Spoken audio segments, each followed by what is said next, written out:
Now with this story. Good evening, Catherine. Thank you, Brett. Newly released emails show Clinton aide Huma Abedin sent security passwords for sensitive government networks to her unsecured Yahoo account. In a tweet, President Trump unloaded on Abedin, alleging she disregarded basic security, put classified passwords at risk. And he suggested she should be jailed, then once again criticized what he calls the deep state Justice Department, imploring officials to finally act against Abedin, former FBI Director Comey, and others. The White House press secretary explained. Obviously, the facts of that case are very disturbing, and I think the president wants to make clear that he doesn't feel that anyone should be above the law. April 2016 FBI interview overseen by demoted agent Peter Strzok, who sent anti-Trump text messages, Abedin admitted she routinely forwarded government emails to her Yahoo account for printing. The Abedin emails found on her estranged husband Anthony Weiner's computer are significant because they led the FBI to reopen the criminal investigation 10 days before the election, Brett.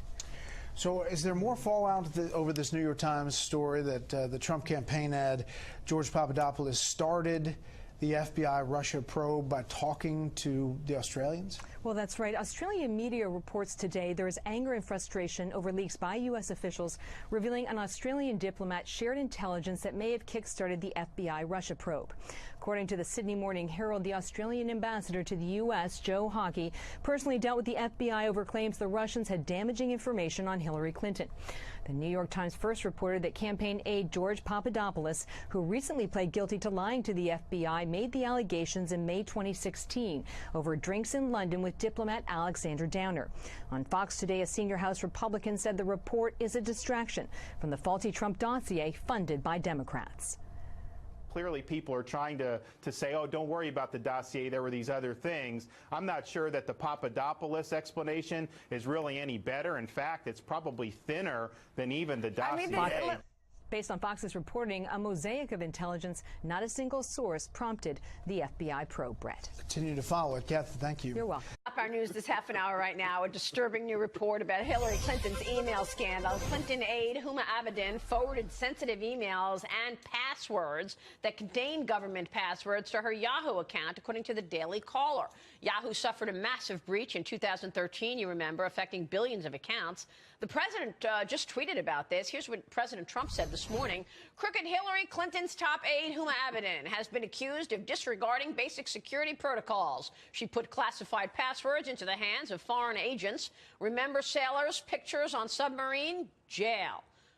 Exclamation point. Deep State Justice Department must finally act. Also on Comey and others. Joining us right now to work through all of this and talk it through is former Chief of Staff under Bill Clinton and McLarty Associates Chairman Mac McLarty. Mac, it's good to see you, sir. Happy New Year to you.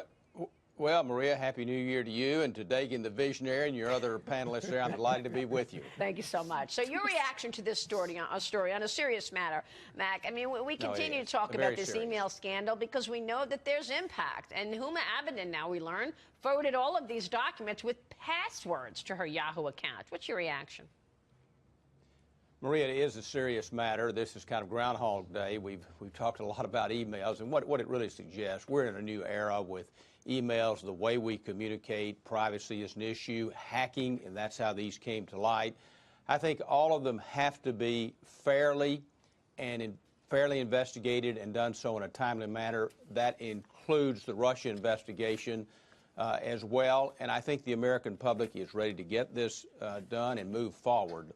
But I think it is a serious matter. You can't dismiss it. Well, you know, I mean, I started the show off during the commercial break talking to my colleagues here about the rule of law and how important it is, Mac, that the American people trust agencies like the FBI, trust agencies like the CIA, like the IRS, for example. If you can't trust that the people running the IRS are actually doing their job based on fact, based on accuracy, and not based on their political leanings, if you've got all these people in the FBI who were complicit, they were changing the language in what Hillary Clinton did. Meanwhile, their wives are getting money from, for their Senate campaigns, et cetera. I mean, how do you turn this ship around, Mac, when you've got all these agencies obviously politicized?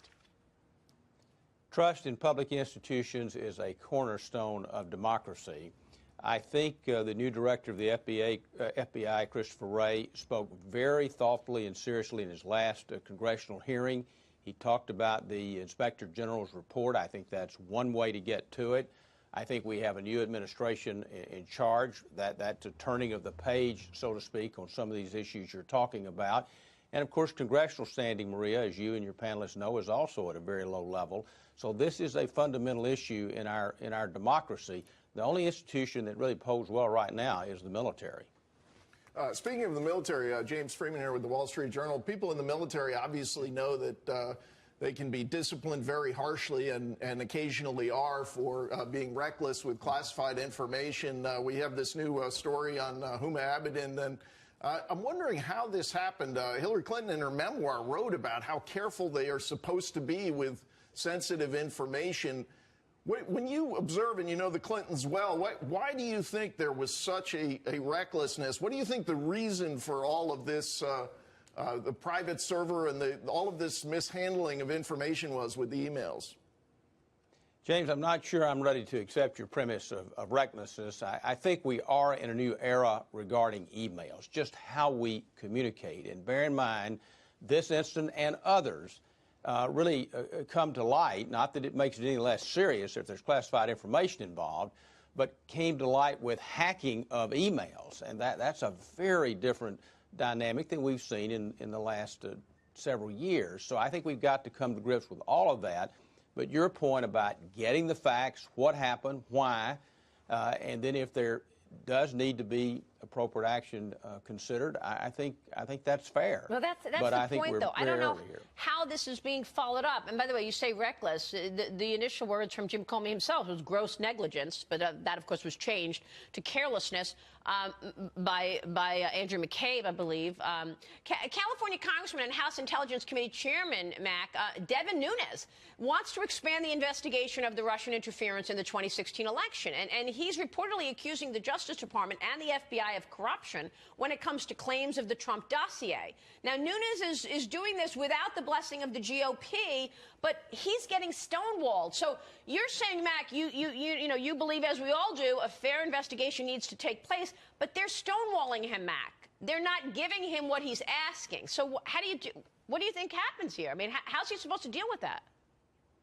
Well, I think we have to be very careful here on both sides of the aisle, Maria, not to politicize this. Congressional oversight committees are fine, that they're set up to function properly. Right now, the Republicans have the chairmanship of those committees. And the head of the FBI was appointed by President Trump, as was Director Pompeo at the CIA, who is a very distinguished patriot and American, having served in the military, graduate West Point. So you've got some very respected people heading those particular agencies. And, of course, you've got former Alabama Senator Jeff Sessions, who's one of the earliest supporters of President Trump as our Attorney General to the Justice Department. But there's no question the Justice Department, as well as the FBI and the CIA, need to be responsive to these congressional inquiries. There's no question about that. We have several going on, as you well know, with the Burr Warner and Chairman Grassley's committee, as well as the Mueller investigation. How will the public respond? Let it go, make my body go, make our bodies high.